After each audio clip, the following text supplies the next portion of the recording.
दोस्तों, क्या आपको पता है रियल एस्टेट का मार्केट साइज फाइनेंशियल ईयर 2030 में $1 ट्रिलियन प्लस होगा, जो बढ़कर फाइनेंशियल ईयर 2034 तक अंदाजा लगाया जा रहा है कि रिसर्च एजेंसी के अनुसार डॉलर 1.3 ट्रिलियन से भी ज्यादा होगा और 2047 तक मार्केट 5.17 ट्रिलियन भी पार हो सकता है। भारत में रियल एस्टेट के दाम क्यों बढ़ रहे हैं, आइए इस वीडियो में हम इसके बारे में जानते हैं।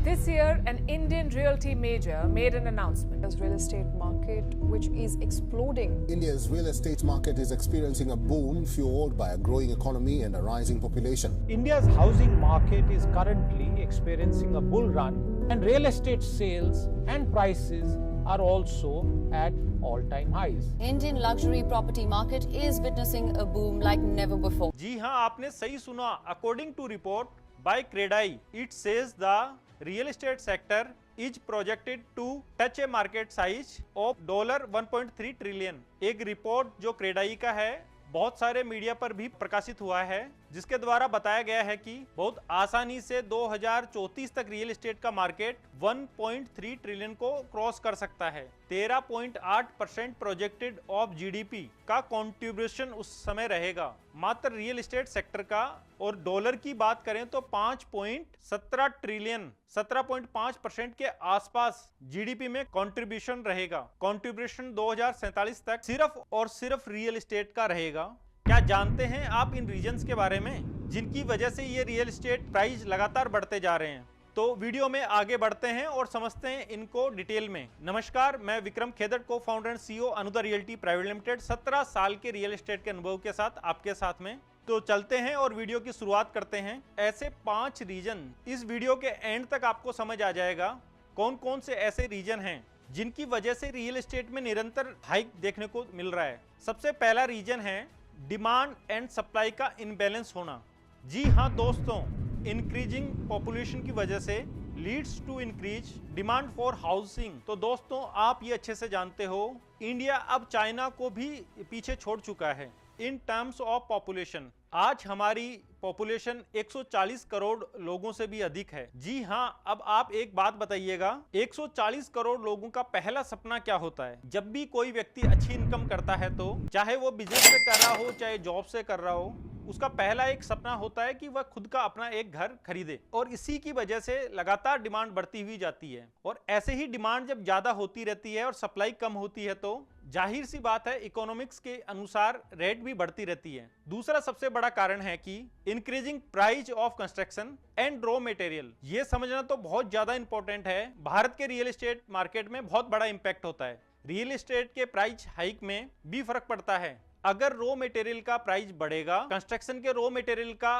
प्राइस बढ़ेगा, मशीनरी का प्राइस बढ़ेगा, तो जाहिर सी बात है कि इसका डायरेक्ट इंपैक्ट होगा पर स्क्वायर फीट कॉस्ट में। किसी भी बिल्डिंग के फ्लैट में या विला में या मकान में एक आर्टिकल के according housing price increasing is ranging from 10 to 30% in one of 2024 compare to 2023। इसका मतलब यह है दोस्तों, अगर मैं इसको क्वार्टर 1 को कंपेयर करता हूं तो 2023 में 10 से 30% तक का इंक्रीज देखने को मिला है। क्वार्टर 1 के 2024 के बहुत सारी इन्वेंट्री के प्राइस में और मशीनरी की प्राइस में, और इसकी वजह से इंपैक्ट हुआ है बहुत सारे लेवल पे। पर स्क्वायर फीट कॉस्ट में, जो कॉस्ट में आप बाय करते हैं प्रोजेक्ट्स की, it's happen mainly due to increase in the prices of construction, raw material and overall rise in demand. जैसे जैसे कंस्ट्रक्शन के मटेरियल का रेट बढ़ता है, मशीनरी का प्राइस बढ़ता है, इसी के कारण ओवरऑल राइज हो रहे हैं डिमांड में। उसी के साथ साथ ओवरऑल राइज होता है प्राइस में। तो increasing price of construction, raw material, ये बहुत बड़ा इंपॉर्टेंट फैक्टर है और इसके ऊपर बहुत सारे आर्टिकल अवेलेबल हैं।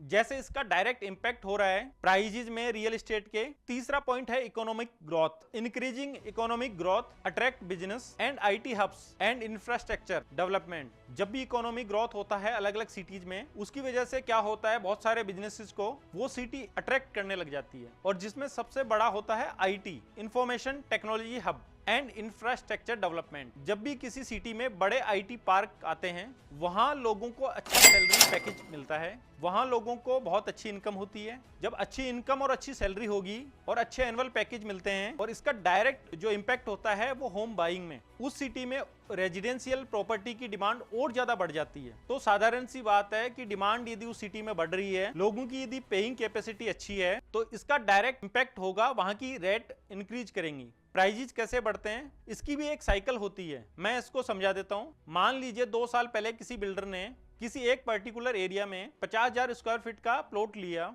और 50,000 स्क्वायर फीट का जो प्लॉट मिला 5,000 रुपए स्क्वायर फीट के रेट से, तो 50,000 मल्टीप्लाई 5,000, तो सीधा सीधा इसका प्राइस हुआ 25 करोड़ रुपए। और उस पर उसने प्रोजेक्ट प्लान किया, बेचना शुरू किया। लेकिन 2 साल बाद में ओवरऑल उस एरिया में बहुत सारा ग्रोथ हुआ, बहुत सारा डेवलपमेंट हुआ। किसी और बिल्डर ने 2 साल बाद में वहीं पे 50,000 स्क्वायर फीट का एक प्लॉट और बाय किया, और उस टाइम उसका बाइंग प्राइस मान लीजिए 8,000 रुपए स्क्वायर फीट है, और 2 साल में यदि इसका रेट 2 से 3,000 रुपए बढ़ा, तो टोटल अब इसका बाइंग कॉस्ट होगा, अगला 50,000 स्क्वायर फीट का प्लॉट तो आएगा 40 करोड़ रुपए में। तो अब उसकी फिजिबिलिटी हो ही नहीं सकती। तो जिस रेट में उसने पहले फ्लैट बेचे थे या पहले प्रोजेक्ट बनाए थे, उसी रेट में आने वाले 2 साल बाद प्रोजेक्ट को लॉन्च कर सके। और इन 2 सालों में और रॉ मटेरियल का प्राइस इंक्रीज हुआ, लेबर का प्राइस इंक्रीज हुआ, तो इसका भी डायरेक्ट इंपैक्ट आता है। पहले लैंड बाय कॉस्ट ही 25 करोड़ रुपए थी 50,000 स्क्वायर फीट की, और आज जो लैंड बाइंग कॉस्ट है वो 40 करोड़ रुपए। तो सीधी सी बात है, कम से कम 30 से 40% का फर्क पड़ेगा। उसी नए प्रोजेक्ट में उसी साइज के फ्लैट मिलेंगे, सब कुछ वही मिलेगा, बहुत बड़ा फर्क है।